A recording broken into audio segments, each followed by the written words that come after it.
Hello and welcome to Rambling Runner Reviews, and today we are talking about the Atreyu Artist. Now, this is a carbon fiber plated racing shoe that a lot of people are very interested in. See the name right on the back, Atreyu. They're a small company out of Austin that have done great things from a running shoe standpoint in regards to budget daily trainers, and in this case, a budget racer, which for a lot of people can be a contradiction in terms, but not necessarily the case with this sucker. So, like with all my reviews, I'm not beholden to any of these companies to say anything in particular about their shoes. I bought this product with my own money, and I'll say however I feel about it, and no one's going to see this review before it gets published on YouTube. So let's talk about the artist. So if you've tried Atreyu before, then you know not only are they known for budget shoes, but extremely light shoes as well. And the upper is very similar to the base Model 1 and the base Model 2. They have this kind of like a very, very light knit, kind of plasticky knit material. It's kind of hard to describe. It doesn't really stretch, but it is very, very light, and it's kind of a small little knit. You can see some little pockets, little air holes here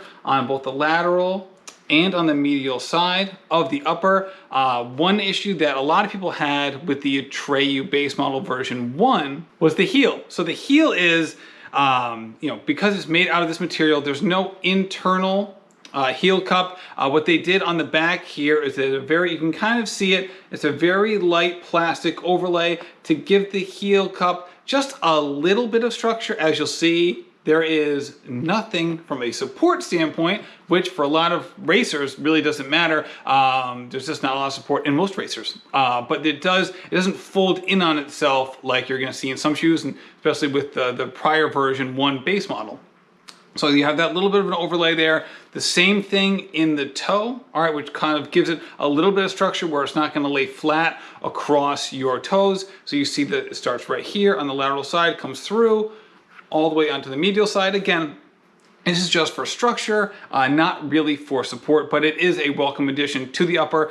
The big thing here with this shoe is it is incredibly light. Okay, this shoe is just as light as the lightest carbon plated racers. I'm talking about the Vaporfly, the Asics Metaspeed Sky. This is in that tier of running shoe. I had a hard time finding the exact specifications from a weight perspective. I don't have a digital scale, so I went online, looked at some reviews, and I saw this go from all the way from like a 7.5 ounce racing shoe, size 9, all the way down to like a 6.4 for some people. So I don't know exactly what the weight is. I do know just picking it up is the exact same feel for me as the Vaporfly and the Asics Metaspeed Sky. So weight is not an issue. In fact, it's a huge positive for this shoe. Now, carbon plated racers, the big thing that you want to take a look at just from the plate itself is there's a couple things to worry about, but I think for a big thing here is the flexibility, because not all plated race shoes are the same in that regard, okay? So from the Atreyu's perspective, as you'll see, it is a little versatile. Let me turn it this way, maybe a little easier, okay? You can see a little bit of give there, okay? If I had to rate this, I would say it's kind of in the middle, okay? It's not nearly as stiff as the Adidas Adios Pro 2 or the Asics Metaspeed Sky. However, it also isn't on the other end of the spectrum like the Puma Deviate Elite, which is probably the most flexible carbon plated race shoe I've tried. This is kind of in the middle, which is nice. However, you can't talk about the plate without talking about the foam surrounding it. And for this $100 race shoe, which again, you're not gonna find a race shoe for the better price than that, especially one that has a plate in it. The midsole is really kind of what differentiates it from these upper level shoes, okay? The upper is fine. The plate is fine. The outsole, just this very thin strip of rubber on it. There's really no creasing. There's some very light details on here that fade away very quickly, but the rubber is fine. Okay, basically the point is to give you a little bit of traction, a little bit of protection of some degradation on the midsole without providing any additional weight, and they definitely hit the mark with that. The supercritical EVA foam that is in the midsole It's kind of reminiscent of some of the race shoes that you'll see from Hoka. Okay, they use the exact same process, not the exact same process, but the supercritical EVA that you see in, say, the Rocket X is similar to what you're going to see here. Again, not exactly the same, but similar, which is a positive and a negative. All right, so it kind of stands the test of time in terms of that you're going to get a very good product. However, there's a reason that the top plated race shoes don't use supercritical EVA. It's because it doesn't have the same bounce back feel that the other foams do. To put it into perspective, basically what you're saying is this is a high level trainer foam, not a racing foam. Okay, and that's the best way for me to put it. Okay, so if you were to compare this to the Light Strike Pro foam from Adidas, okay, the Zoom X from Nike, or basically any other super shoe that really is at that next level, the highest level of the New Balance Fuel Cell foam. In addition to that, those foams are just at a completely different level than this foam, okay? So basically what I have found for this shoe is that, is it fast? Yes. Do you have a really good spring forward? Absolutely, the carbon plate does its job. You also have protection, all right? This shoe can go the distance for the marathon and the half marathon. The foam stack is basically 30 in the heel, 24 in the forefoot, which is more reminiscent of a daily trainer. However, they do have a 5mm very thick insole. You can't take that 35 and 30 number though and take it to the bank, because that insole is going to compress. So from, I put 100 miles on this and it absolutely has compressed.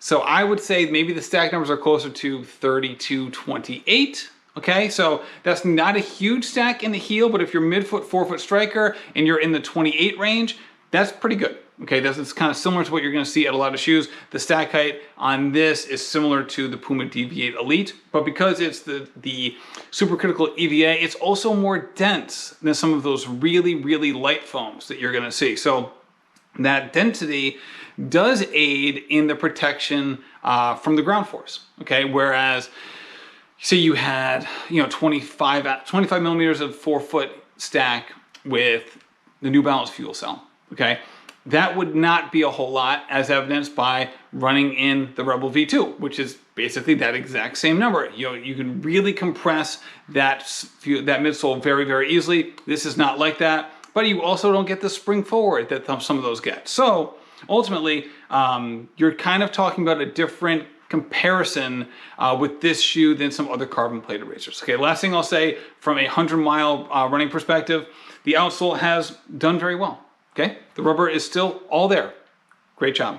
Okay, as you can see on the lateral side, there's plenty of creasing here. This is also where I land, as evidenced by the fact that on the medial side, you don't see really any of that creasing. Okay, I really land on the outside of my foot, and that's exactly where it has creased right there. You see some compression lines as well in the heel. I do typically land midfoot, but I can sometimes get that, especially going downhill right on the heel. Again, you don't notice that on the medial side, okay?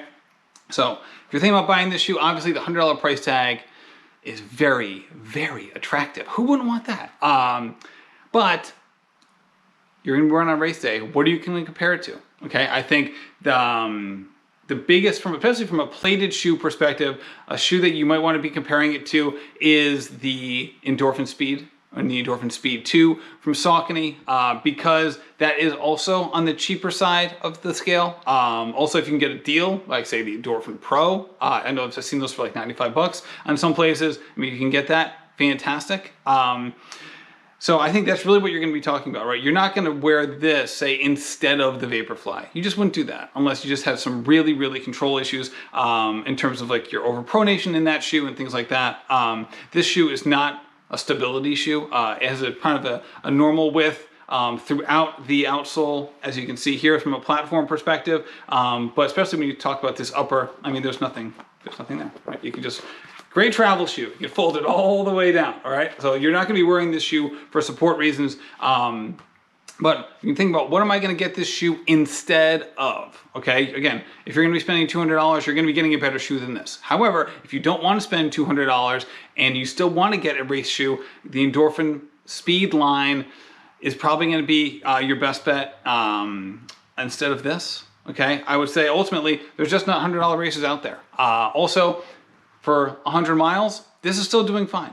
All right, this shoe, I have no problem taking this out now. It really doesn't feel any different than when I first bought the shoe, which is also a great sign. So I think this shoe is a really good training companion for fast days, for long runs, and if you want to wear it for race day too, hey, go right ahead, especially if you're budget conscious. But if you're also budget conscious, you might want to check out the Endorphin Speed as well. It's going to be, again, $50, $60 more, which isn't insignificant, but you're going to get a lot of value in that shoe, and a shoe that is probably a little bit faster than the Atreyu Artist. So I'm excited to see version 2. I really am.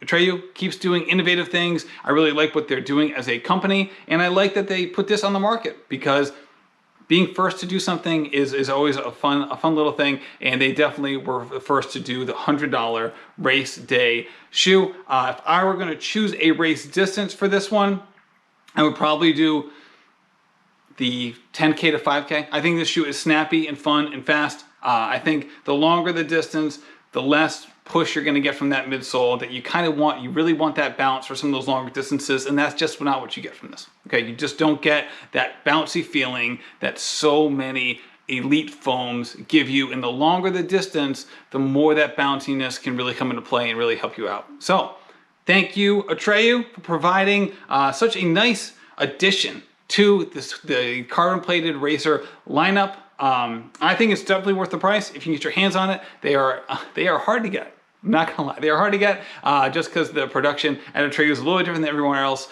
But for me, it was definitely worth it. So thank you so much for watching Rambling Runner Reviews. Have a great day and happy running.